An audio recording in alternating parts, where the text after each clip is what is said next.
los habitantes, las personas humanas, bajo la jurisdicción argentina, y una segunda parte donde se organiza el poder, es decir, donde se estructura y organiza la parte llamada orgánica, porque se refiere a los órganos del Estado argentino. Allí se, por ejemplo, establece un poder ejecutivo, un poder judicial y un poder legislativo, se establece cuáles son sus funciones y cuáles son sus límites principalmente. Acuérdense que en el constitucionalismo, la idea fuerte, esto lo están viendo en las primeras borillas, es que el poder tiene que estar siempre limitado. Y para eso la parte orgánica de la Constitución es fundamental, porque allí se establece cuáles son los poderes del Estado y cuáles son sus límites. Y además se establecen mecanismos de control recíproco entre los poderes. Esto lo van a ver cuando veamos la parte orgánica, por ejemplo, cómo el Poder Ejecutivo controla el Poder Legislativo, por ejemplo, a través de una herramienta que es el veto, por dar un ejemplo. El Poder Legislativo controla el Ejecutivo, por ejemplo, mediante el juicio político, y cómo el Poder Judicial es controlado, pero también controla a los otros dos poderes mediante el control de constitucionalidad, en donde verifica si los actos que realiza el Poder Ejecutivo y el Poder Legislativo están de acuerdo o no a esta norma fundamental que dirige toda la actividad de ciudadanos y gobernantes, que es la Constitución. Y esta parte orgánica, esto es muy importante marcarlo, no está desprendida o no es independiente de la parte dogmática, es decir, de la parte de los derechos, porque una de las principales premisas del constitucionalismo es que los derechos de los ciudadanos, nuestros derechos, solamente van a estar protegidos debidamente si el poder está en contenido, ¿sí? Si el poder no está contenido, si el poder no está controlado, si no está debidamente diseñado, entonces el poder probablemente avance sobre las libertades de los ciudadanos y de los habitantes, es decir, de nosotros. Por eso las partes dogmáticas, los derechos y las partes orgánicas están estrechamente vinculadas. Uno podría decir, por ejemplo, que si una parte orgánica está mal diseñada, si se concentra indebidamente el poder, entonces los derechos están en peligro. De nada sirve reconocer innumerables derechos en las constituciones si no diseñamos correctamente la parte orgánica. Y ahí ven toda la sistemática del derecho constitucional, que además se complementa con la teoría constitucional que está dirigida a esto mismo, ¿sí? A contener y limitar al poder político. Por ejemplo, el principio de supremacía constitucional, ¿qué quiere decir? Bueno, quiere decir que el poder político está limitado por la ley, que no hay ningún sujeto por encima de la ley, y esta ley es la ley constitucional, que es la que establece los poderes del Estado y le establece sus límites. ¿Y qué pasa si el poder del Estado, bueno, vulnera estos límites que le establece la Constitución? Bueno, aparece precisamente el control de constitucionalidad, que es un concepto que también vemos en la parte general, en donde el Poder Judicial puede invalidar aquellos actos o aquellas normas que vulneran la Constitución Nacional, ¿sí? Entonces, como ven, las tres partes del derecho constitucional, sí dije cuál es la tercera parte, Sara. Es decir, la primera parte es teoría constitucional, la segunda parte es la parte dogmática de la Constitución, la parte de los derechos, y la tercera parte es la parte orgánica de la Constitución, es decir, la parte en donde se organiza el poder del Estado y principalmente por los conceptos del constitucionalismo se lo limita, se establece controles recíprocos, una maquinaria de pesos y contrapesos entre los poderes y los límites que tienen los poderes estatales que están en pos de proteger precisamente los derechos de los ciudadanos. Lo que estaba tratando de explicar es que estas tres partes de nuestra materia están estrechamente vinculadas, sobre todo por los principios teleológicos, los principios que le dan sentido a la teoría constitucional, que está básicamente en proteger las libertades de los ciudadanos y limitar el poder del Estado como un instrumento, como una herramienta, como un medio para proteger estos derechos, ¿sí? Entonces, muy importante entender esta distinción o estas etapas que tiene la materia, y ahora entender también que estamos parados en esta bolilla número 6 en la parte dogmática. A su vez piensen que, es decir, la parte de los derechos. Acá vamos a ver principalmente los derechos que surgen del artículo 14 de la Constitución Nacional, que son además derechos de primera generación. Otra cuestión interesante que ustedes ven en la parte de teoría general. Ustedes van a ver, si es que ya no lo vieron, que los derechos de los ciudadanos, no solamente de los ciudadanos, de todas las personas que habitan el suelo argentino, eh, y en el constitucionalismo mundial se dividió en 3 etapas. Hay 3 tipos de derechos, de generaciones de derechos, se suele decir en el constitucionalismo, y que obedecen a contextos históricos y sobre todo a teorías políticas diferentes. Los de primera generación, que son los que vamos a ver ahora, que están en el artículo 14 de la Constitución Argentina principalmente, son los derechos, los primeros derechos que surgieron y que surgieron en un contexto de teoría política liberal. Es decir, de una teoría que postulaba que el Estado debía limitarse al máximo y que debía protegerse ciertos derechos de los individuos, la persona humana considerada como individuo, principalmente su libertad y principalmente su propiedad privada. ¿Sí? Acuérdense que el liberalismo protege o piensa principalmente en el individuo y lo piensa enfrentado directamente al Estado. Es un sujeto que tiene que tener una protección frente a un Estado que lo puede lesionar o amenazar en sus derechos. Y por eso se protege específicamente la libertad individual. ¿Sí? Vamos a ver, por ejemplo, que en esta bolilla tenemos, a ver, voy a buscar el programa si leo bien los derechos que tenemos acá. Tenemos la libertad de expresión, que es un derecho claramente liberal, que es el derecho más importante que vamos a ver en esta bolilla. Derecho a enseñar y aprender, también es un derecho del individuo, de aprender y enseñar. Derecho a la educación, libertad de cátedra, bueno, todo tiene que ver con el derecho a la educación.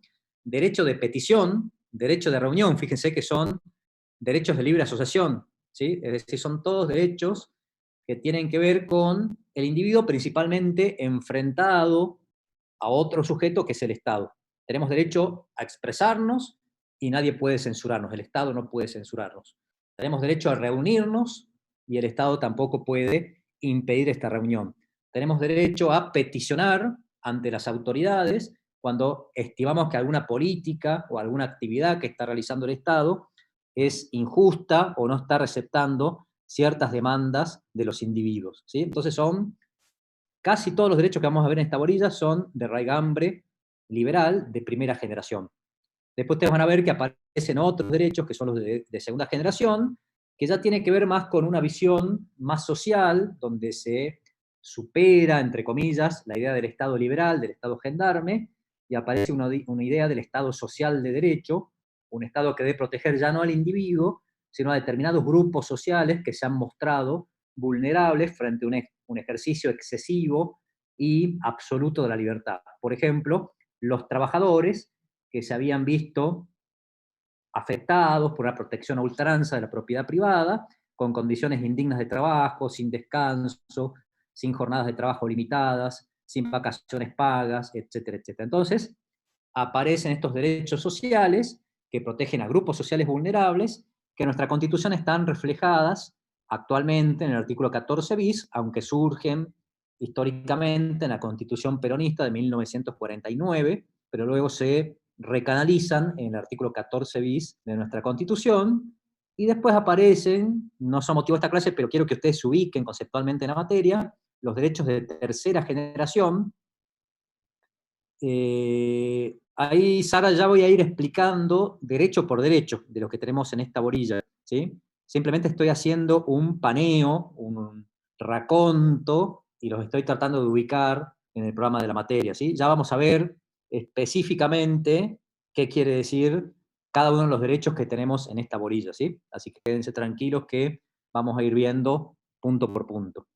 Y los derechos de tercera generación, decía, son derechos que aparecen ya en el constitucionalismo moderno y que tiene la característica de pensar ya no en un grupo social determinado, ni mucho menos en el individuo, sino en general en la colectividad toda. Es decir, son derechos que piensan en una colectividad, en una comunidad que puede estar afectada en sus derechos colectivos. Y así aparecen los derechos llamados de tercera generación, que son principalmente, aunque no únicamente, los derechos de usuarios y consumidores y los derechos al ambiente, es decir, los derechos llamados colectivos, los que protegen no a un solo individuo, no a un grupo de individuos, sino a la colectividad toda. ¿Sí? Por ejemplo, el derecho al medio ambiente, a un ambiente sano, es un derecho que no me protege a mí, no los protege a ustedes, o sea, sí nos protege, pero no únicamente, sino que protege, para ser más técnico, a la colectividad en su conjunto. ¿Sí? Pongamos por caso, la Corte Suprema, en un fallo llamado Mendoza, ordenó que la Ciudad de Buenos Aires y el Estado Nacional saneen el riachuelo, que ustedes saben que es un río de la Ciudad de Buenos Aires que está altamente contaminado, y al hacer esto está beneficiando no solamente al vecino de La Boca, que vive ahí a las orillas del riachuelo, sino a toda la comunidad de Buenos Aires, y podría decirse a toda la comunidad del país, porque va a tener un ambiente más sano, ¿sí? Entonces, esta idea de un derecho colectivo, plurindividual, individual homogéneo, ya vamos a ir viendo las distinciones que hay adentro, bueno, son propios de los derechos de tercera generación. ¿Sí? La protección de la Pachamama, bueno, hay derechos muy modernos que tienen que ver con estos derechos de tercera generación. Y una cosa que ustedes también tienen que tener en cuenta es que en la Constitución no es que unos derechos desplazan a los otros, sino que van a encontrar en la Constitución, por ejemplo, en el artículo 14, derechos de primera generación. En el artículo 14 bis van a encontrar derechos de segunda generación. En el artículo 41, 42 y 43 van a encontrar derechos de tercera generación. ¿Sí? Es decir, son derechos que se van solapando, se van complementando, y todos ellos están incluidos en la Constitución, con distintas dinámicas, con distintos contextos históricos, pero conviven en la Constitución. ¿Sí? Es decir, todos ellos están reconocidos en distintas etapas. Por ejemplo, estos derechos del artículo 14, que son los primeros que vamos a ver, tienen que ver con la Constitución histórica de 1853-60, y por eso son los liberales. ¿Sí? Después, en las distintas reformas, se fueron incorporando los derechos de segunda generación y los derechos de tercera generación. Vamos bien, se va entendiendo. Yo también una cosa que les quería decir es que un poco la idea de estas clases, ya que las clases estrictamente de contenido la van a encontrar en la plataforma, yo no quiero tampoco repetir lo que ya fui diciendo el año pasado, es que como es un espacio que tenemos para comunicarnos, que ustedes participen, me pregunten, si tienen dudas, y tratemos de interactuar, de conocernos un poco, ya que no tenemos clases presenciales, por lo menos a través de este medio, también para que no sea un mero monólogo de mi parte y podamos hablar un poco. Así que esa es un poco la propuesta que yo les quería hacer también. No sé si con esto que les dije, de la ubicación de la materia, se les generó alguna consulta, alguna duda. Les doy un poquito de espacio para que si quieren hacerme alguna pregunta me la hagan, y si no ya avanzaremos. Yo había pensado no dar libertad de expresión directamente porque lo di en extenso la clase pasada, pero repasando un poco, me parece que es el derecho más importante que tiene el artículo número 14. Es un derecho que solemos preguntar en los exámenes, así que me parece que sería importante que al menos reforcemos los conceptos, aunque lo pasemos de manera rápida, de la libertad de expresión. Pero bueno, les pregunto si tienen alguna duda, vamos bien, se va entendiendo todo, no se va entendiendo. Lo que ustedes quieran manifestar, les doy un pequeño espacio, y si no, continúo entrando ya en concreto al derecho a la libertad de expresión. También si tienen alguna duda con el sistema, ustedes si entran a la plataforma van a ver que están los materiales y las clases del año pasado grabadas, que les sirven porque son clases de los mismos puntos. ¿Hasta qué punto llega la libertad de expresión? Me pregunta Luciano. A ver, esperá que veo el programa, que lo tengo acá. Y vos tenés libertad de expresión, esto es el primer párrafo, hasta secretos, no, perdón, hasta habeas data. Habeas data ya es otra cosa, ¿sí? Pero derecho a réplica, doctrina real, malicia, todo tiene que ver con la libertad de expresión, ¿sí? Es el punto, diría uno, aunque no está separado, de la bolilla número 6. Después viene habeas data, después vienen otros derechos. Ya vamos a ver que la habeas data es una cosa muy particular, ¿sí? Me refiero ante la ley. No entiendo bien la pregunta, Luciano, si querés. A ver, profe, yo creo, perdón, buenas noches. Sí, ¿qué tal? Creo que se refiere, por ejemplo, en el tema este de ahora que se está viendo muchas marchas, muchos cortes de calle, eso sería libertad de expresión, pero a la vez está perjudicando a las demás personas, por ejemplo, los que nos manejamos en colectivos para ir a trabajar o cosas así. Está bien. ¿Hasta qué punto, digamos, de ese llegaría la libertad de expresión? Bueno, es muy buena pregunta. Ahora entiendo, Luciano, perdón. Pensaba que era una pregunta más de organización. Me parece muy bien y es un error mío que me pregunten ya sobre temas conceptuales. Lo vamos a ir viendo, porque la libertad de expresión tiene un conjunto de principios que establecen cuáles son los alcances y las limitaciones del derecho. Pero como concepto general, aunque el corte de calle sí está relacionado con la libertad de expresión porque es un modo de expresión, pero particularmente tiene que ver más con el derecho a protesta, que es un derecho que se ha desarrollado mucho más en el ámbito del derecho a peticionar. Ya lo vamos a ver, pero sí, como no lo vemos en esta bolilla, pero lo que sí les quiero decir es que un principio genérico del derecho constitucional es, y está muy desarrollado en la doctrina más moderna, esto es más para abogados tal vez, pero me parece interesante que ustedes lo tengan en cuenta, es que no hay ningún derecho absoluto, ¿sí? ¿Por qué? Porque, dicen los autores, los derechos chocan unos contra otros, con lo cual no hay derechos absolutos, hay derechos que deben ser, como dice la Constitución, razonablemente reglamentados. Por ejemplo, el artículo 14, fíjense que dice, todos los habitantes de la nación gozan de los siguientes derechos, pero vean esta parte, conforme a las leyes que reglamenten su ejercicio, conforme a las leyes que reglamenten su ejercicio. Es decir, los derechos deben estar reglamentados. ¿Por qué? Precisamente porque un derecho choca contra otro. Por ejemplo, en la libertad de expresión, el choque más común de derechos, esto se llama técnicamente en la teoría constitucional choque de principios. ¿Qué quiere decir esto? Bueno, que los derechos constitucionales, los principios constitucionales, son en abstracto, en la Constitución, todos ellos válidos, todos ellos plenos, pero en los casos concretos colisionan, chocan. Por ejemplo, la libertad de expresión generalmente colisiona con el derecho al honor, ¿sí? Es el típico o la típica colisión que tiene el derecho de expresión, de la libertad de expresión. Por ejemplo, cuando un periodista, caso también típico, dice que un determinado político es un corrupto, es un ladrón, etcétera, etcétera. Ahí hay un choque entre dos derechos constitucionales, ambos válidos en principio, que son el derecho a la libertad de expresión por un lado, y por otro lado el derecho al honor, ¿sí? De esa persona a la cual se le está injuriando, difamando, bueno, ya vamos a ver, ¿sí? ¿Y qué pasa? Bueno, hay normativa que reglamenta cómo se debe utilizar el derecho para no ser un ejercicio abusivo de ese derecho, y además hay un conjunto de parámetros jurisprudenciales, es decir, que ha ido obrando la jurisprudencia, es decir, los jueces, para establecer cuáles son los límites hasta dónde llega cada uno de estos derechos. Cada uno de los derechos tiene sus particularidades y por eso tenemos que ver uno por uno. Pero el concepto general es que, como bien preguntan ustedes, no hay derechos absolutos. Hay derechos que que se ejercen de manera razonable y con ciertos límites que claramente uno dice, el derecho de uno termina en donde empieza el derecho de los demás. Esa es una máxima bastante vacía, diría yo, no dice mucho, pero bueno, es una idea de que en una sociedad, en una comunidad, tenemos que articular coherentemente los derechos y ningún derecho puede ser absoluto porque afectaría los derechos de los terceros, ¿sí? También hay un principio en este punto estructurante de nuestro constitucionalismo, que está en el artículo 19 de la Constitución Nacional, ¿sí? Que tiene que ver con la lesividad, ¿sí? ¿Qué dice el artículo 19? Se lo voy a leer, es un artículo muy, muy importante, a mi modo de ver, uno de los más importantes de la Constitución.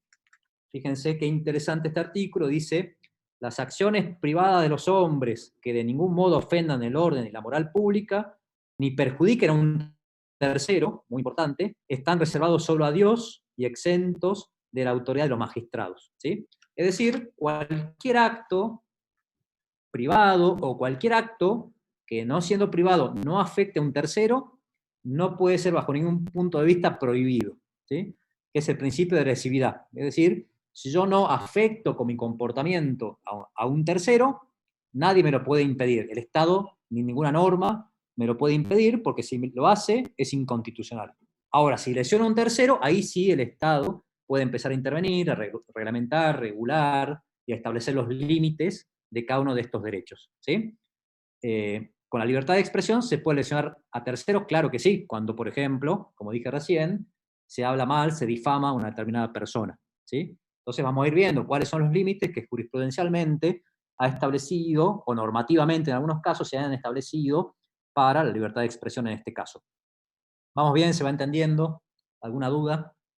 Profesor, Sí, Nora.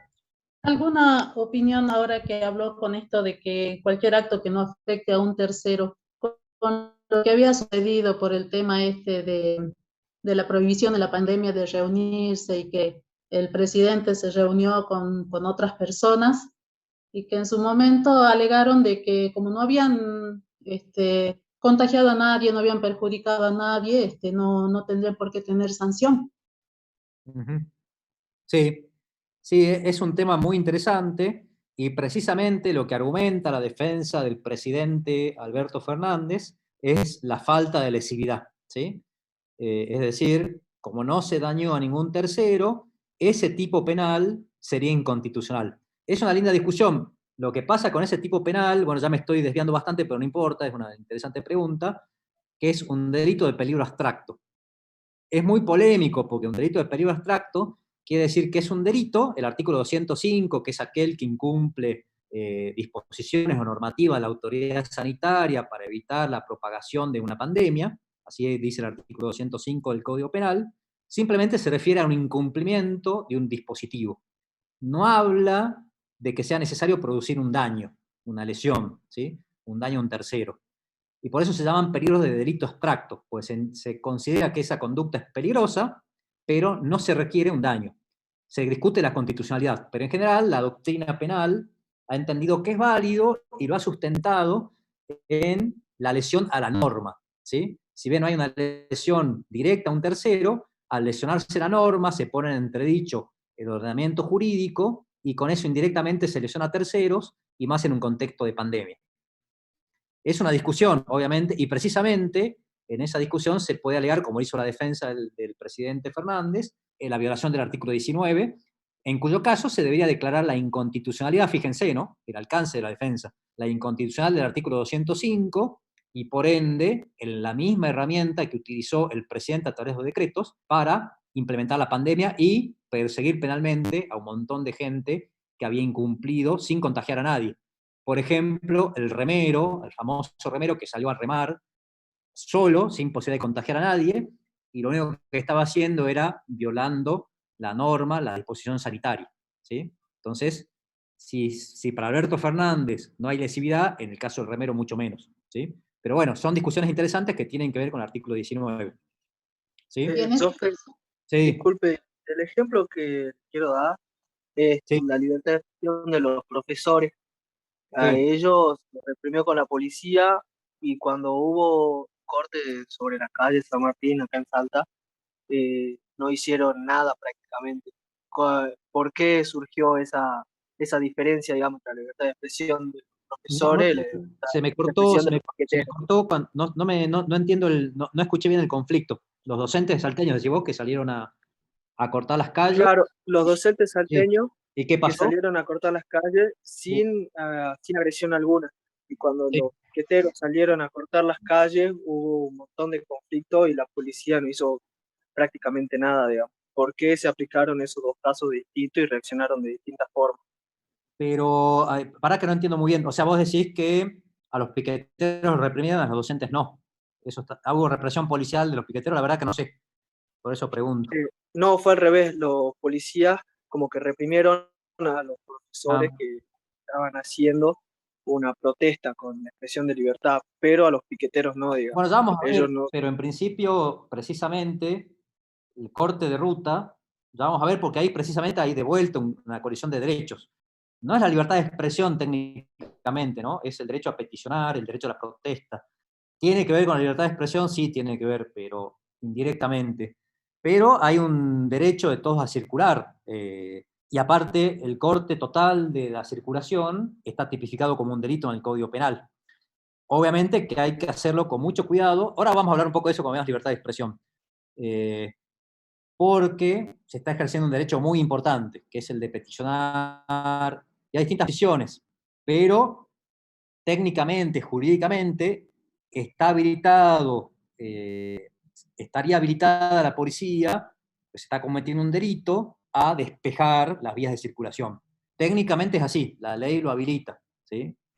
Sobre todo porque hay un delito que se está cometiendo y la policía, cuando se comete un delito, puede actuar por estar siendo un delito en flagrancia y tiene que cortar, porque así lo manda el Código Procesal Penal, tiene que evitar que el delito siga produciendo sus efectos. Generalmente no se suelen reprimir estas manifestaciones porque se entiende que son manifestaciones muy importantes, que donde se está ejerciendo un derecho muy importante y hay una utilización de la prudencia política. Pero técnicamente, si se llegara a reprimir, estaría en principio habilitado por las normativas que tenemos, ¿sí? Yo, salvo que esté muy equivocado, puede ser que esté equivocado, entiendo que no se reprimió a los docentes. Ustedes dicen que sí se reprimió. Yo entiendo que sí cortaron la ruta y no hubo una represión policial. Capaz que estoy equivocado, ¿no? Puede ser, pero no estuve siguiendo muy de cerca el tema, la verdad. Pero Sí, si, hubo bastantes profesores lastimados, llevaron a la policía como si fueran ladrones, todo horrible.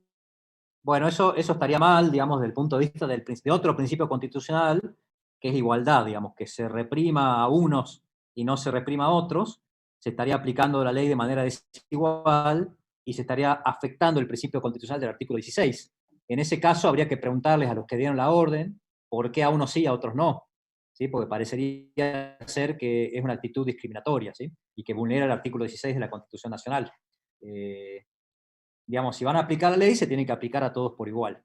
Si no la van a aplicar porque consideran que el derecho a protesta es muy importante, todos tienen derecho a protestar. Eso debería ser así, ¿sí? Bueno, si les parece, lesión, Luis, lesión, de hecho puede ser lesionado tanto en el aspecto físico como en el aspecto moral. Cualquiera de las dos se consideran lesiones a derechos, ¿sí? De hecho, en el derecho se ha elaborado lo que se llama daño moral, que tiene que ver con daños psicológicos, bueno, no solamente psicológicos, pero entre otros el psicológico, emocional, etcétera, etcétera. Bueno, vamos a la libertad de expresión, si no nos vamos a quedar sin tiempo. Yo otra cosa que les quería decir es que mis clases no van a ser muy largas porque a mí me parece que clases de 2 horas son por este sistema muy poco llevaderas, así que vamos a hacer clases de hora y media, como mucho, ¿sí? A ver, ahí me pregunta algo Sara. De alguna forma, cuando una parte actúa con agresión de la protesta, ¿se controlaría la fuerza? No sé si entiendo bien la pregunta, pero yo te diría, Sara, que se puede distinguir una protesta, que es un ejercicio de un derecho, con un delito. Por ejemplo, bueno, cortar una calle podría ser un delito, habría que analizarlo en la ponderación de derechos, pero, por ejemplo, tirar una piedra, lesionar a un policía, es decir, cometer un delito dentro de cuando uno ejerce un derecho, pero no puede cometer delitos precisamente porque está lesionando a terceros, que es lo que establece el artículo 19. En ese caso, esa persona técnicamente tendría que ser separada de la manifestación y o arrestada, o aprendida, o sancionada, o por lo menos que cese con su actitud violenta, digamos. Pero claro, en las manifestaciones eso es muy, muy difícil porque separar a uno es muy difícil, puede generar mayores. Hay cuestiones que son jurídicas y cuestiones que son de prudencia política, ¿no? Diría yo. Pero técnicamente la respuesta sería, lo que correspondería es separar a esa persona y separar a esa persona y que cese con su actitud, ¿sí? Eso sería Claro. técnicamente. Hola, Sí. profe, soy Sara. Sí, veía mucho, por ejemplo, en las noticias en donde, por ejemplo, los policías tratan de separar a esas personas, pero los mismos manifestantes tratan de resguardar a esas personas y ahí de un problema pequeñito se hace uno más grande y empieza el problema.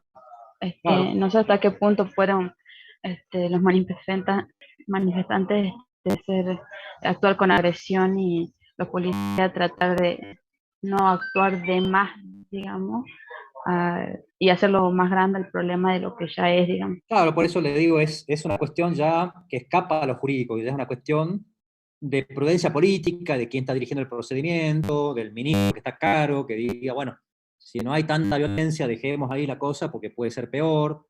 Después se puede hacer un seguimiento, identificar a la persona, si cometió un delito grave después de detenerlo, cuando pase la manifestación, pero eso no es jurídico, eso ya es, diría, una estrategia de prudencia política, ¿sí? A ver... ya vamos a ver, Rodolfo, eso no avanzo porque lo voy a ver ahora en la clase. Así es, Nora. Bueno, entonces avanzo un poquito con libertad de expresión, porque si no, nos vamos a quedar sin tiempo, aunque sea veamos libertad de expresión, ¿sí? Y acá piensen ustedes esto que me están preguntando, que está muy bueno, hasta dónde llega cada uno de los derechos. Bueno, veamos hasta dónde llega la libertad de expresión. Cuando pensamos en un derecho también tenemos que pensar cuáles son sus fundamentos. Pensemos en la libertad de expresión. La libertad de expresión, lo primero que hay que decir que es casi un rasgo, no casi, es un rasgo natural del ser humano. El ser humano es un ser que vive en sociedad, que vive en comunidad, como decía Aristóteles, como decía Santo Tomás, y es un ser que se comunica con nosotros, necesita comunicarse con nosotros, ¿sí? Hacer públicos sus pensamientos. Y por eso el derecho a la libertad de expresión es un derecho esencial y es un derecho, además, hiperprotegido. Por otro lado, la libertad de expresión es un derecho que está íntimamente vinculado, es connatural, al principio democrático, que son el 90% de los regímenes políticos en los que vivimos en el mundo, afortunadamente, son democracias constitucionales. Y las democracias suponen, como ustedes saben, que nosotros mismos, los habitantes, somos los que gobernamos, nos autogobernamos. Y para autogobernarnos necesitamos expresarnos, decir cuáles son nuestras ideas, cuál es nuestra finalidad, cuál es nuestra idea de bien común, qué es lo que queremos, cuáles son nuestros deseos, nuestras ideas políticas, etcétera, etcétera. Y además, la democracia supone que podamos elegir, y esto tenemos que expresarnos para elegir a nuestros representantes, y además el derecho al voto electoral pasivo, es decir, ser electos como funcionarios públicos.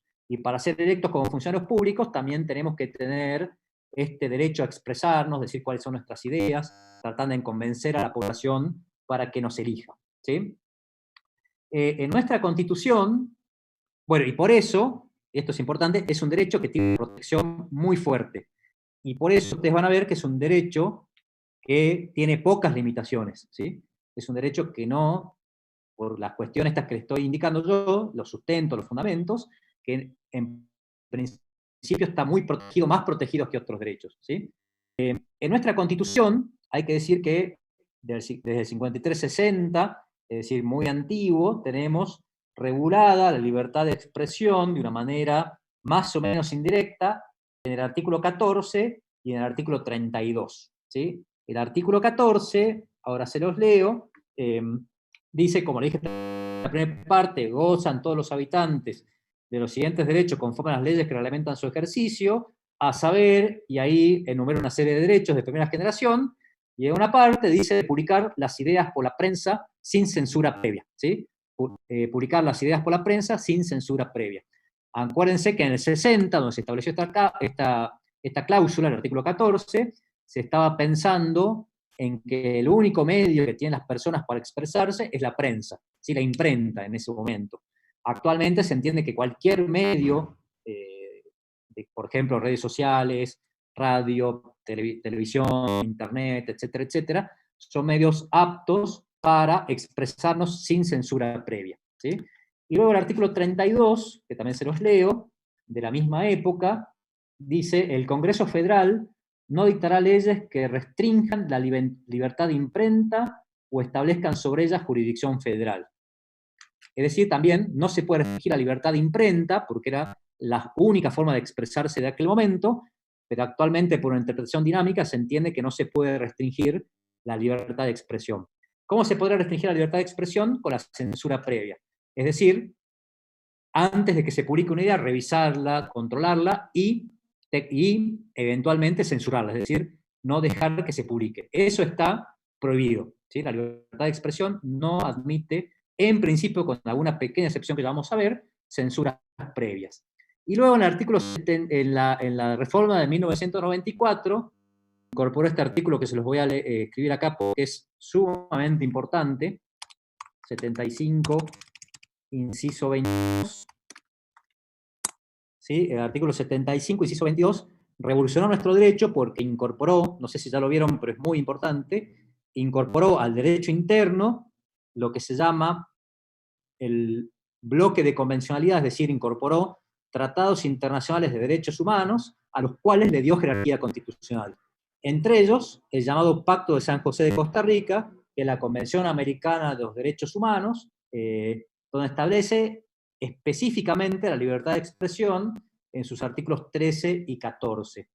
y establece que la libertad de expresión, ya no la de imprenta ni de prensa, no puede estar sujeto a censura previa, ¿sí?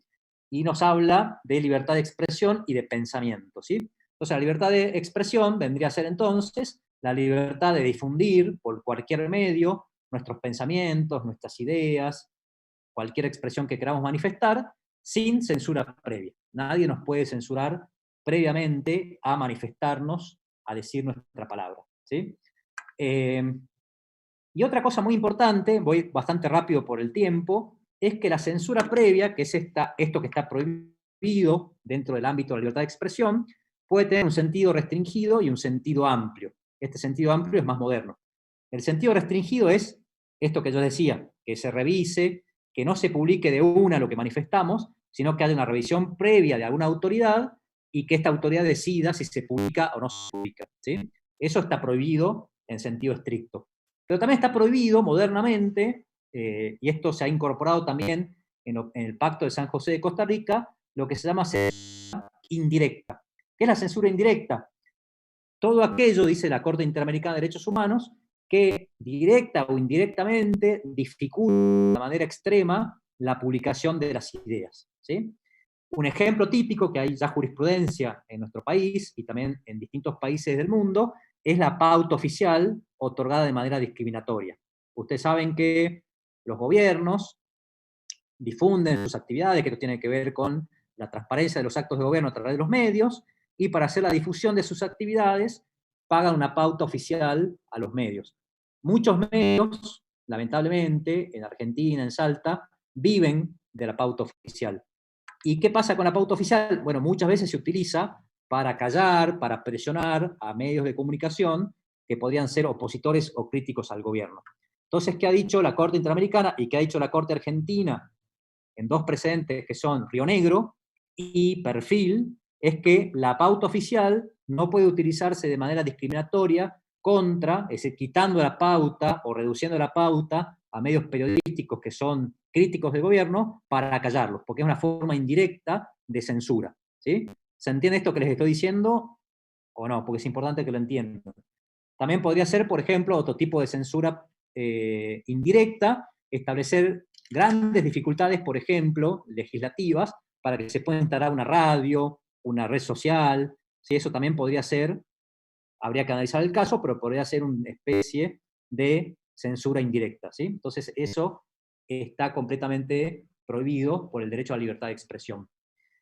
Ahora bien, también la Convención de los Derechos Humanos del Pacto de San José de Costa Rica, en el inciso 4, no tengo ya tiempo de leerlo, en el inciso 4 del artículo 13, lo anoto acá por las dudas, inciso 4 del artículo 13, establece unas pocas excepciones a la provisión de censura previa, es decir, algunos casos en donde se podría ejercer la censura previa sin que esto provoque una lesión grave al derecho a la libertad de expresión, o por lo menos donde hay derechos que se considera la Convención Americana que se deben proteger con más importancia que el derecho a la libertad de expresión.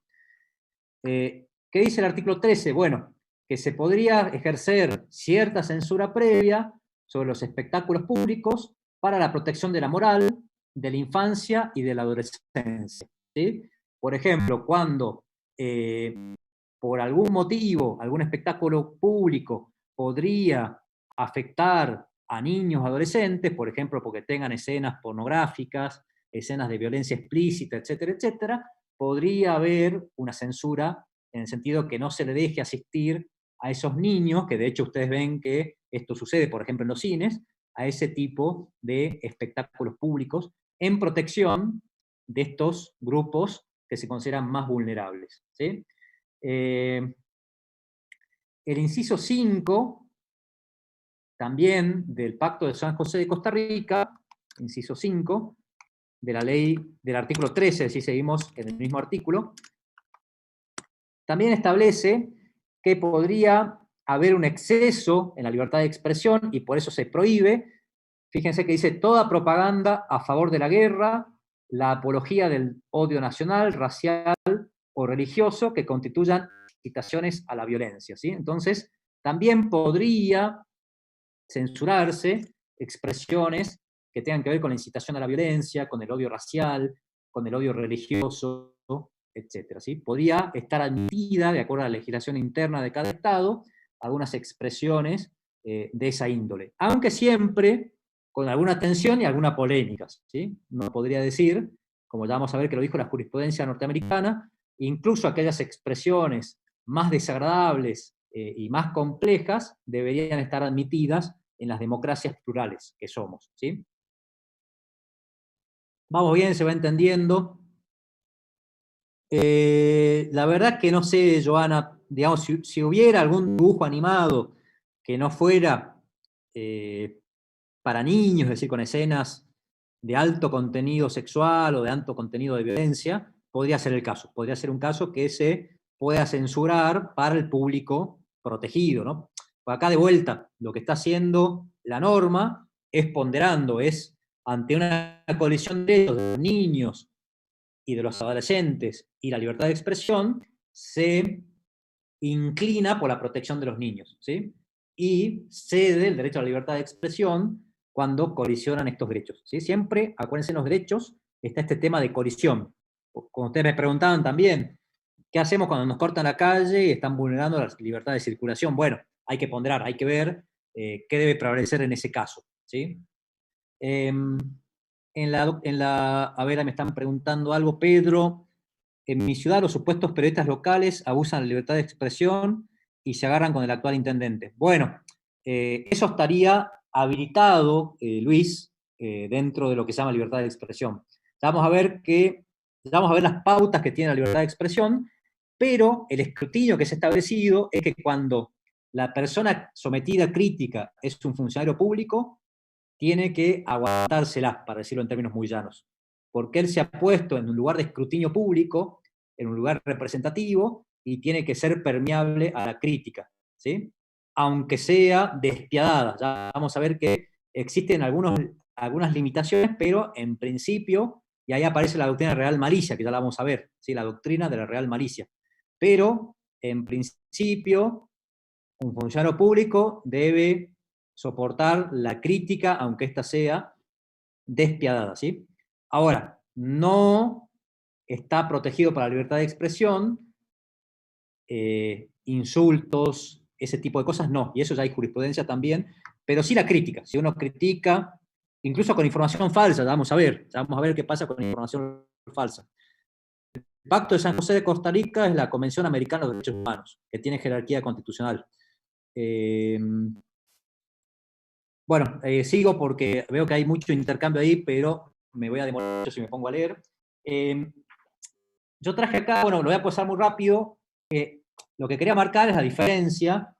Estados Unidos es una sociedad muy liberal, Argentina no es tan liberal como Estados Unidos, y esto da una diferencia en el tratamiento de la libertad de expresión. En Estados Unidos, la libertad de expresión es realmente un derecho hiperprotegido. Si fíjense, algunas jurisprudencias que yo les traigo acá, no es importante, esto es solamente para que ustedes tengan una idea.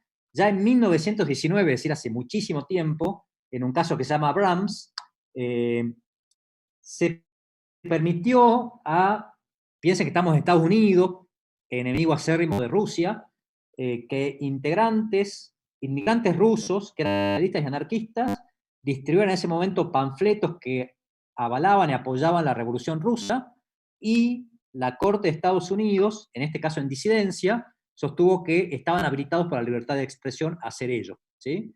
Que no se los podía censurar. Y fíjense en esto, en el caso Brandenburger versus Ohio, que es un caso de 1969, también muy antiguo, se le permitió al líder del Ku Klux Klan, que ustedes saben que es una organización completamente racista de los Estados Unidos, que se exprese, ¿sí? Pese a que se lo hacía con odio racial y sugiriendo incluso la eliminación del pueblo afroamericano norteamericano. Y así hay muchos fallos en Estados Unidos. En cambio, en Argentina se siguió un camino un poco más restrictivo. Si uno ve la jurisprudencia de la Corte argentina, se va a dar con que, por ejemplo, una línea jurisprudencial bastante sostenida prohibió los partidos llamados partidos antisistema. Por ejemplo, en un fallo de 1933, que se llama Partido Obrero, en donde se rechaza la personería jurídica del Partido Obrero de ese momento, porque se consideraba que era un partido que estaba en contra del régimen democrático. O, por ejemplo, en el precedente Bertotto de 1933, se habilitó al que el jefe del Correo Argentino había decidido no distribuir un diario que se llamaba Democracia, porque según su entendimiento, este diario hacía apología del delito. Y la Corte avaló la posición de censura del presidente, director o encargado del Correo Argentino. Y después el famoso fallo Servini de Cubría, que hay un sketch, lo voy a poner acá, Tato Bores, por si lo quieren ver, que está en internet, prohibió en 1943 que se viertan opiniones sobre la jueza Servini de Cubría agraviantes, ¿sí? Eso obviamente va en contra de ciertos principios, y esta línea jurisprudencial siguió en un caso muy importante, que es del expresidente Menem contra Diario Perfil, se los anoto acá porque es muy importante, que tenía que ver con una difusión de información que había hecho el Diario Perfil, en una revista, el Diario Perfil, que había publicado información de un hijo extramatrimonial del expresidente Carlos Menem. El expresidente Carlos Menem inició una acción, se condenó a los periodistas, Fontevecchia, D'Amico y otros, pero después esa causa llegó a la Corte Interamericana, en el famoso caso Ministerio. Y en la Corte Interamericana dijo que el fallo de la Corte Argentina vulneraba los parámetros internacionales de derechos humanos y por ende debía ser revocada ese fallo. Dice la Corte, se debe dejar sin efecto el fallo Menem, marcando que la jurisprudencia, esta que vengo señalando de la Corte Argentina, restringía de manera indebida, según los parámetros internacionales, la libertad de expresión como derecho constitucional hiperprotegido, ¿sí? Como decía recién.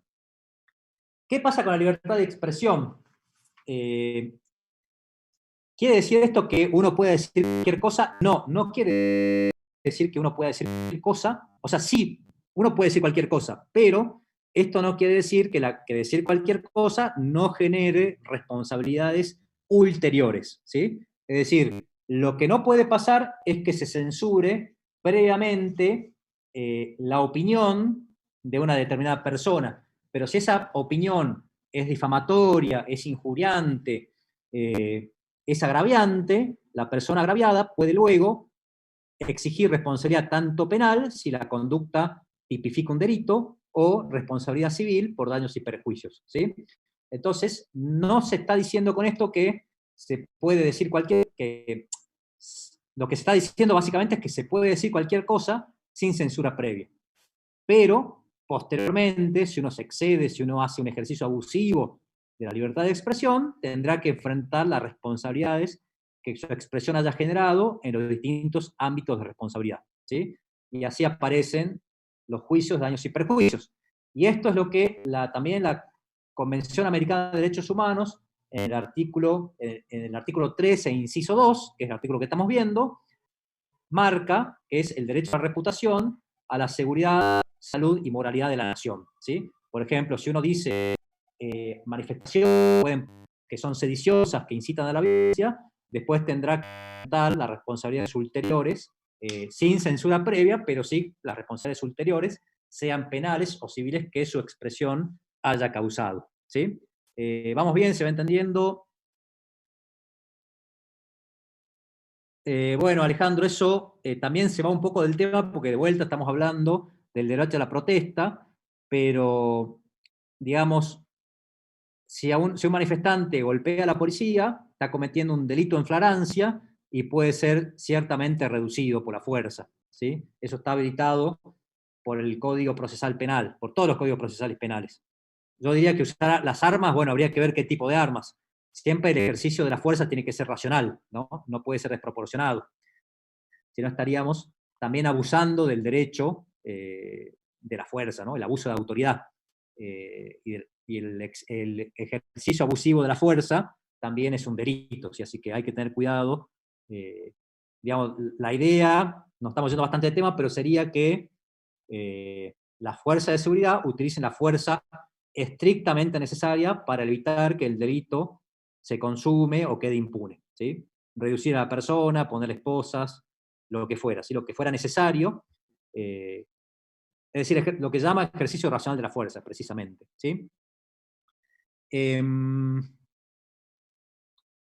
¿Alguna otra pregunta o avanzo? Así por lo menos terminamos con libertad de expresión. ¿Se entiende? Perfecto, Agustina. Excelente. Si no hay ninguna duda, avanzo un poquito más. Estoy salteando algún tema. Avance, profe. Bueno, voy a saltear esto porque no es tan importante. Esto también vamos a saltear. Vamos a la doctrina de real malicia, que esto sí es importante, ¿sí? ¿Qué es la doctrina de real malicia? Que está ahí en el programa, ¿sí? Se los anoto acá, pero lo van a ver, real malicia, que está bueno porque esto de vuelta es un criterio de ponderación, de equilibrio entre derechos en juego, ¿sí? Y límites de la libertad de expresión cuando colisiona sobre todo con el derecho al honor, ¿sí? Esta doctrina, lo primero que hay que decir, lo voy a anotar acá porque no es necesario que lo sepan al fallo, pero es un fallo muy famoso, que se llama así Sullivan versus, es un fallo de la Corte norteamericana, de New York Times, ¿sí? Que es el diario de New York Times. Se lo anoto por si a alguien le interesa. En ese caso, Sullivan versus New York Times, el diario New York Times había publicado información difamatoria contra la conducta de un funcionario público, y este funcionario público accionó en contra del diario, ¿sí? ¿Qué dijo la Corte allí? ¿Qué dijo el funcionario público? Que esa información era falsa y que por eso el diario era responsable y debía indemnizar al funcionario público y además debía cesar de publicar esa información. ¿Qué dijo la Corte Suprema de Estados Unidos? Estableció el estándar de la real malicia. ¿Qué dijo? Bueno, en estos casos donde está en juego la libertad de expresión y además de medios masivos de información, tiene que protegerse hiperactivamente la libertad de expresión, y más cuando se refiere a funcionarios públicos, con lo cual ya la jurisprudencia empieza a hacer una distinción entre personas públicas y privadas, una con protección fuerte y otras con protección débil, la persona privada con protección fuerte y la persona pública con protección débil, en cuanto a las difamaciones, en cuanto a la agresión al honor, y dijo que lo que debe hacer un funcionario público difamado o del cual se han publicado informaciones falsas o verdaderas pero injuriosas, es demostrar que se ha hecho con real malicia, es decir, que el periodista o el medio que la publicó sabía que la información era falsa y no obstante ello la publicó, ¿sí? Es decir, se invierte la cara de la prueba, digamos. El que acciona en contra de una manifestación, de una expresión libre, debe demostrar que se ha hecho con real malicia. Es decir, no solamente que la información era falsa, sino que quien la publicó sabía que era falsa, ¿sí? Claro, por eso se llama real malicia, Melanie. Se hace sabiendo que la información es falsa, ¿sí? Recién ahí procedería la indemnización y la responsabilidad penal y civil de quien publica una información inexacta, ¿sí? La jurisprudencia argentina receptó, en cierto sentido, esta doctrina de real malicia, es decir, la receptó, pero tímidamente, en un fallo, también este sí es muy importante, el fallo Campillay, de 1986, en donde además de hablar de la real malicia, la Corte Argentina establece ciertos estándares para publicar información que podría afectar a personas, a terceros, ¿sí? Lesividad a terceros. ¿Qué dice allí? Bueno, que lo que debe hacer la fuente, casos de amenazas. La amenaza es distinta, Brisa, porque la amenaza es un delito, ¿sí? Amenazar a alguien no sería técnicamente una expresión, sino que sería un delito. Habría que ver a qué te estás refiriendo por amenaza, pero si es con la palabra anunciarle a alguien un mal futuro inminente, que es la definición de amenaza, por ejemplo, te voy a matar, te voy a asesinar, etcétera, etcétera, o coacción, que es cuando uno obliga o trata de obligar a alguien a hacer algo bajo amenaza, por ejemplo, si no haces esto te voy a matar, bueno, ahí son delitos, no sería técnicamente, no se estaría ejerciendo un derecho, sino se estaría cometiendo un delito. Por ahora no se está expresando nada más que un mal a una tercera persona, ¿sí? No es que se está expresando una idea, un pensamiento, una posición, ¿sí? ¿Se entiende? Eso sería una diferencia muy importante, porque con la palabra no solamente se expresan opiniones, sino también hay un autor que se llama Austin, que dice que con la palabra también se hacen cosas. Acá con la palabra se está lesionando directamente a un tercero, con la única finalidad de lesionar, en este caso, una lesión moral, como preguntaba recién, o psicológica, a un tercero, ¿sí? Sí, bueno, eso sería claramente, Luciano, un delito, ¿sí? Las amenazas no están protegidas por la libertad de expresión porque no son una expresión legítima, sino que es una expresión no de un pensamiento, no de una ideología, no de cuestiones políticas, sino de tratar de hacer un mal a una persona, ¿sí? No encaja en el concepto de expresión, sino de una expresión delictiva sería, ¿sí? Habría que agregarle ese adjetivo. ¿Qué dijo la Corte entonces en Campillay? La Corte dijo, los medios pueden publicar información que puede afectar el honor de determinadas personas, como de funcionarios públicos, pero deben hacerlo para no incurrir en responsabilidad con algunas condiciones. O citando la fuente, por ejemplo, decir que según lo que dijo la policía en su informe de fecha tanto, y en potencial, ¿sí? Citando fuente y en potencial. Tal persona habría hecho, es decir, no asegurando, por el principio de inocencia, que se ha cometido un delito o lo que fuera. ¿Se entiende? Y por eso ustedes van a ver que los diarios generalmente publican así, que según información brindada por el Ministerio Público Fiscal, por el juzgado, etcétera, etcétera, Juan Pérez habría cometido tal delito.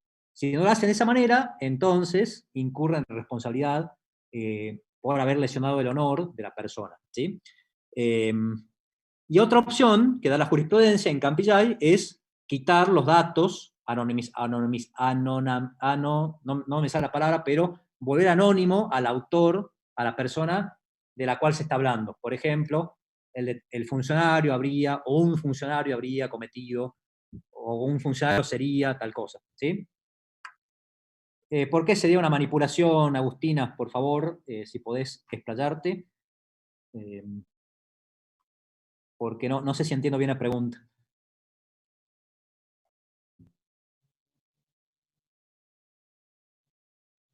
Si podés activar el micrófono, si no, escribilo ahí.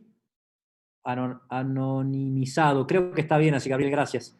Me trabo con esas palabras, tengo una dislexia. Pero sí, así no sé si existe, pero se utiliza, y se utiliza precisamente cuando uno habla, ya vamos a ver cuando veamos Habeas Data. La información contiene, claro, pero no entiendo, sí, obviamente los medios de comunicación llegan a mucha gente, pero ¿qué sería la manipulación? Vos decís publicar información que no sea cierta. Sí y no, digamos. Hay que ver, hay muchas cuestiones ahí, digamos. Puede ser que los periodistas lo hagan con intención de manipular. Si lo hacen con intención de manipular, estarían incurriendo en responsabilidad porque se aplicaría precisamente la doctrina de real malicia. Lo hicieron con malicia. Si no lo hicieron con esa intención, porque simplemente tienen información falsa y no saben qué lo es, entonces están en su derecho de difundirla, precisamente porque se protege tanto el derecho a la libertad de expresión que se admite incluso que se publique información falsa. Y ustedes piensen también que ya pensar en los medios de comunicación como los únicos difusores de información masiva es incorrecto en el mundo actual, porque ya las redes sociales tienen más usuarios y se difunde más información, incluso personas privadas, los trolls, gente contratada, etcétera, etcétera, que los medios de comunicación tradicionales. Por ende, se prefiere la responsabilidad ciudadana, que la ciudadanía chequee la información, etcétera, etcétera, antes que limitar la expresión, ¿sí? Que a mí me parece correcto. Yo no tengo ningún problema porque estamos en democracia. Y los ciudadanos en democracia tienen también que ser responsables, no se tienen que dejar manipular. Si no, no podemos ejercer democracia. Sin personas educadas, sin personas que chequeen información, no puede haber una democracia real, digamos. ¿Se entendió? Bueno, después, si tengo un poquito de tiempo, ya me estoy excediendo mucho en el tiempo que tenía previsto. Sigo leyendo los que me están comentando ahí. Igual ya voy terminando, ¿sí? Me salteo algunas cosas que tenía acá, y en el caso Pago La Urraca, así se llama, el falso te lo anoto acá porque hay alguien con el que pasa, está con el micrófono prendido, por las dudas. A veces uno no se da cuenta y dice alguna cosa ahí que después se arrepiente. A mí me ha pasado ya alguna vez, así que se lo recomiendo. Vago Urraca se llama el fallo, es de 1991, ya se recepta con amplitud la doctrina real malicia, y la Corte Argentina hace esta distinción que yo les comentaba recién entre personas públicas y privadas. ¿Cuál sería la idea? La idea sería la siguiente: si la persona respecto de la cual se está informando de manera que puede ser agraviante a su honor, a su intimidad, a su privacidad o lo que fuera, si esta persona es privada, tiene que prevalecer su derecho, porque no es una persona que se ha puesto voluntariamente en el escrutinio público. Ahora, si es una persona pública, como puede ser un político, una personalidad artística o lo que fuera, está sometida, porque se ha autopuesto en ese lugar, al escrutinio público. Entonces, en principio, debe prevalecer la libertad de expresión por sobre el derecho al honor. Entonces, esta distinción entre personas públicas y privadas también es muy importante y muy relevante, precisamente para lo que me preguntaban al principio, cuáles son los límites de la libertad de expresión. No es que pueda venir cualquiera y decir, por ejemplo, que, Agustina Ramírez es tal cosa o tal otra, porque es una persona privada. No ha puesto su privacidad, no ha puesto su vida en la arena pública, como sí la han puesto otras personas. Y por eso su privacidad debe estar más protegida y su honor que una persona que voluntariamente se somete a la función pública, o es una persona pública porque es una artista, una actriz famosa, lo que fuera, ¿sí? Entonces, en este caso, en 1991, sucede esto. Y luego, el otro tema importante, yo en la clase del año pasado desarrollé bastante más estos temas, así que les pido que repasen esa clase, si les queda alguna duda, es el derecho a réplica. Esto fue muy conflictivo en Argentina, porque el derecho a réplica no estaba aceptado, no estaba receptado en nuestra Constitución, y el derecho a réplica es también una forma de balanceo, ¿sí? de derechos, precisamente, ¿sí? De límites al derecho a la libertad de expresión. ¿Por qué? Porque el derecho a réplica es el derecho que tiene la persona que se siente agraviada a que también le dé un espacio en el medio en el que se publicó la información o en otros medios de difusión masiva, y que pueda contrarrestar, contraargumentar o defenderse de las acusaciones o de los agravios que ha recibido, ¿sí? Mucho más importante de vuelta las personas privadas que las públicas, porque las personas públicas, ha dicho la jurisprudencia y lo ha dicho de manera correcta, tienen sus propios foros, tienen la forma de agarrar un micrófono y de salir a responder, porque tienen miles de seguidores en las redes sociales, porque son personas públicas que pueden agarrar un micrófono y salir a hablar en cualquier medio de difusión masiva, pero no así las personas privadas. Por eso el derecho a réplica adquiere toda su dimensión cuando se trata de personas privadas, difamadas o agraviadas, tanto en su privacidad, porque se han revelado información de su privacidad, que por lo que sea no quiere que se difunda, o en su honor, ¿sí? ¿Qué pasa allí? Bueno, en Argentina no estaba receptado el derecho a réplica en la Constitución Histórica del 53-60, y la Corte señalaba, hasta el caso Ekmedejian con Sofovich, que era, se los voy a anotar acá también porque es un fallo muy importante, Ekmedejian con Sofovich, creo que está subido en la página, si no estoy mal este caso,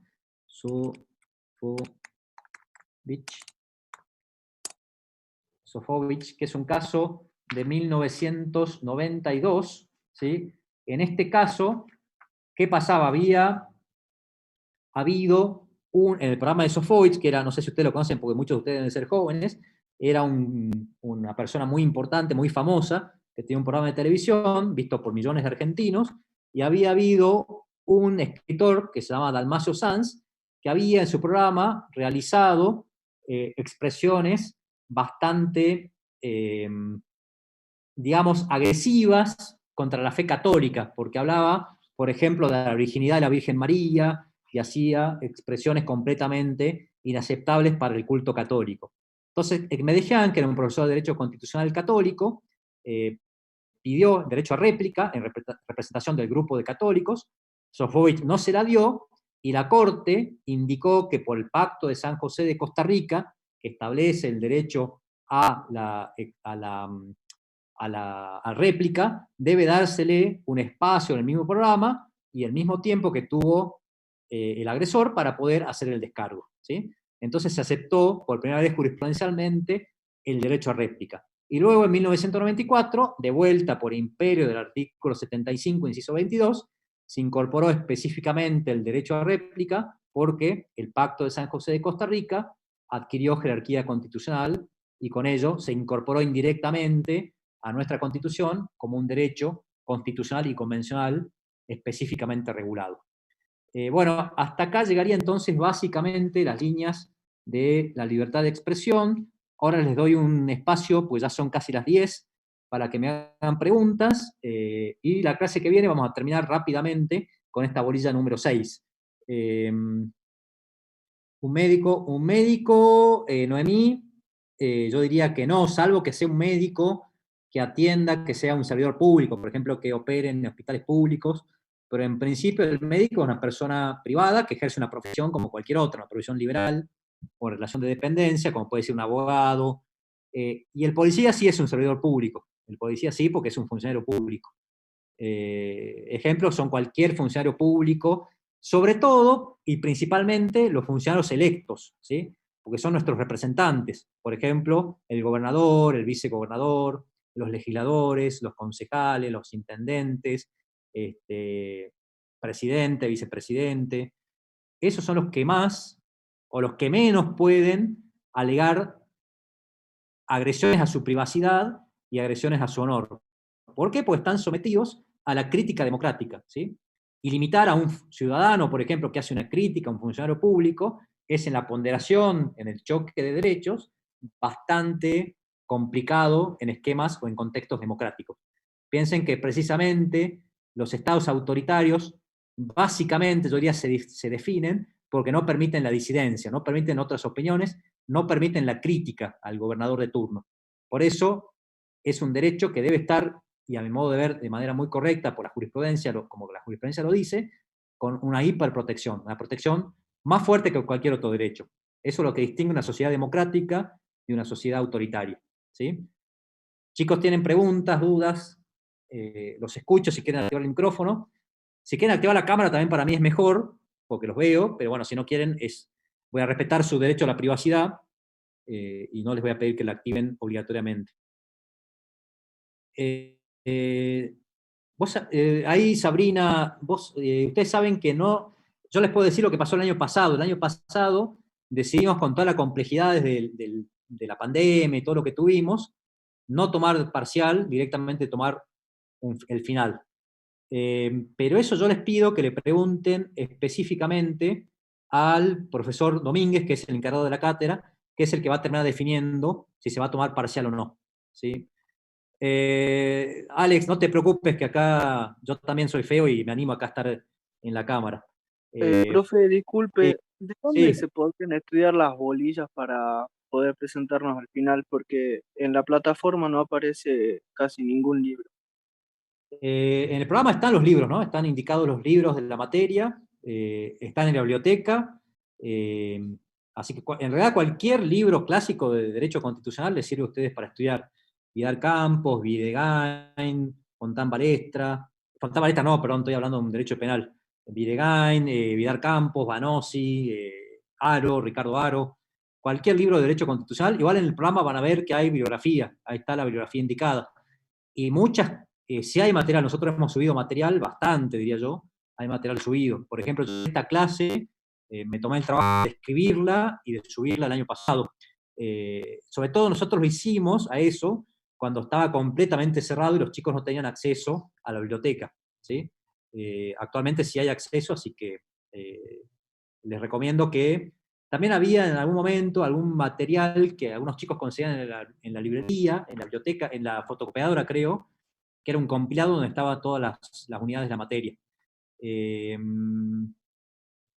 A ver, acá había alguna otra pregunta. ¿En la fotocopiadora de la universidad están las bolillas?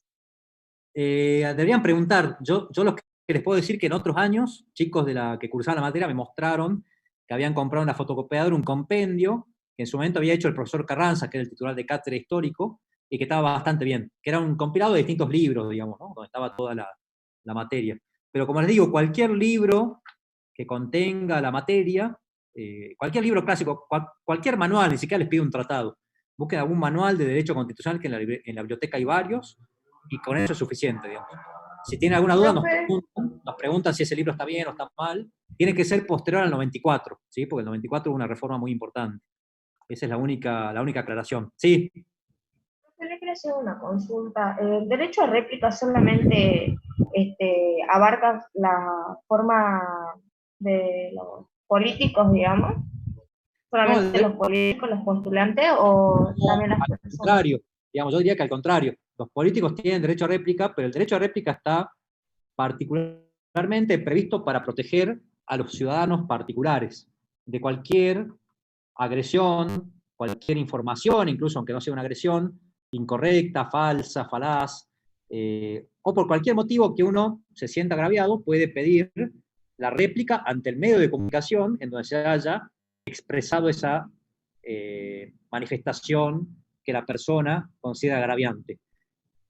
La distinción ahí es que el político, la jurisprudencia la hace esta distinción, el político, la persona pública, tiene muchos mecanismos para expresarse, precisamente porque es una persona pública. Tiene el micrófono a mano, digámoslo así, ¿no? En cambio, el ciudadano privado no tiene muchos medios para comunicarse.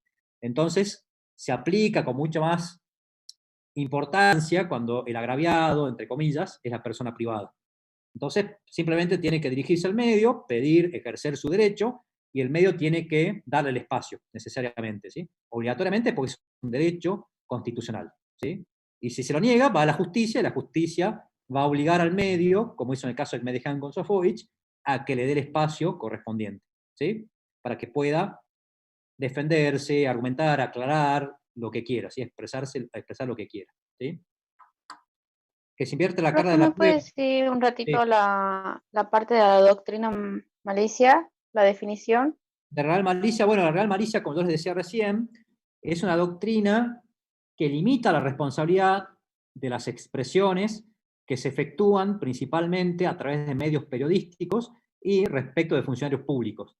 ¿Por qué? Porque es lo que tiene que demostrar el funcionario público que quiere responsabilizar al periodista que ha expresado una determinada manifestación agraviante, es que, o falsa, es que esa manifestación, además de que es falsa, el periodista que la difundió lo hizo sabiendo que era falsa. Por eso se llama real malicia. Es decir, no es una malicia supuesta, no es que por ser falsa yo supongo y por eso responsabilizo al periodista, sino que además tengo que demostrar que el periodista difundió esa información sabiendo que era falsa. ¿Se entiende? Y eso limita obviamente mucho la responsabilidad o la expresión de los medios de comunicación frente a personas públicas, ¿sí? ¿Se entiende? Si no se entiende, lo Gracias, digo. profe. Y por eso se habla de la inversión de la carga de la prueba, porque el que debe demostrar que quien difundió la información era falsa y sabía que era falsa es el agraviado. Generalmente el derecho funciona al revés. El que agravia tiene que demostrar que lo hizo sin intención. Acá se invierte, ¿sí? Tengo los libros de Vidal Campos. Sí, esos libros sirven perfectamente, Rocío. Son libros muy buenos.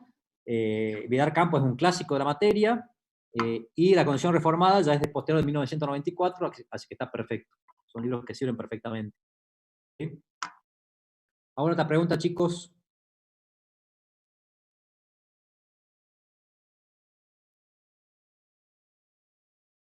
Si no, bueno, ya los despido. Y nos vemos la clase que viene. La clase que viene la da el profesor López, después Martín Gómez Díez, y después vuelvo yo. Así que bueno, continuaremos en 3 lunes. Ya vamos al horario normal, salvo que ustedes prefieran este horario, me lo dicen. Son muchos, así que va a ser difícil coordinar, pero en principio las clases presenciales se dan de 6 a 8. Entonces la idea un poco de la cátedra es mantener ese horario, porque creíamos que era el que más les convenía a ustedes. Pero cualquier cosa nos dicen ahí en el foro. Yo no tengo problema en dar la clase más tarde, en mi caso por lo menos no tengo problema. Bueno chicos, nos vemos, que anden muy bien, tengan buena semana. Profe, ¿cuántas unidades son esas todas que están ahí? ¿11? ¿Puede ser?